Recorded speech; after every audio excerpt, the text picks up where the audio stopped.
તો રાજ્યમાં આગામી 24 તારીખથી વરસાદનું જોર વધશે। હવામાન નિષ્ણાત અંબાલાલ પટેલે આગાહી કરી છે। 26 થી 30 તારીખ સુધીમાં ભારેથી અતિભારે વરસાદની આગાહી અંબાલાલ પટેલે કરી છે। જુલાઈના પ્રથમ સપ્તાહ સુધી વરસી શકે છે ભારે વરસાદ।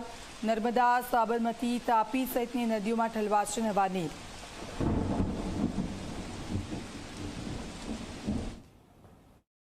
હમણાં રાજ્યના ભાગોમાં હળવો ભારે વરસાદ ચાલુ રહેશે, પણ ઉલ્લેખનીય છે કે બંગાળના ઉપસાગરમાં લગભગ 23 તારીખથી 26 જૂન વચ્ચે એક સિસ્ટમ બને છે।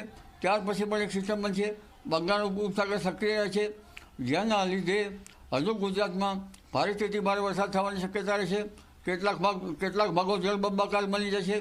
આ અંગે જોઈએ તો લગભગ તારીખ 24મી જૂનથી રાજ્યના ભાગોમાં ચોમાસુના બીજું વહન આગળ વધશે અને તારીખ 26 જૂનથી લગભગ 30 જૂન વચ્ચે અને ત્યારબાદ જુલાઈના પ્રથમ સપ્તાહ વચ્ચે રાજ્યના કેટલાક ભાગોમાં ભારેથી અતિ ભારે વરસાદ થતાં જળબંબાકારની સ્થિતિ થવાની શક્યતા છે। હવે 24મી જૂનથી આવેલું ચોમાસું ત્યારબાદ તારીખ 26 થી 30માં વધારે સક્રિય થશે, જેમાં દક્ષિણ ગુજરાતના કેટલાક ભાગોમાં ભારેથી અતિ ભારે વરસાદ થવાની શક્યતા રહેશે। કેટલાક ભાગમાં પૂર આવવાની શક્યતા રહેશે।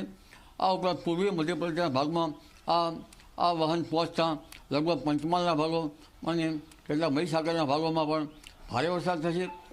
આ વખતે નર્મદાના 4 વિસ્તારમાં ભારે વરસાદ થતાં નર્મદા 2 કાંઠે થવાની શક્યતા રહેશે। આ ઉપરાંત સાબરમતી નદીમાં પણ પાણીનો આવરો આવવાની શક્યતા રહેશે। તાપી નદીનું જળસ્તર પણ વધવાની શક્યતા રહેશે।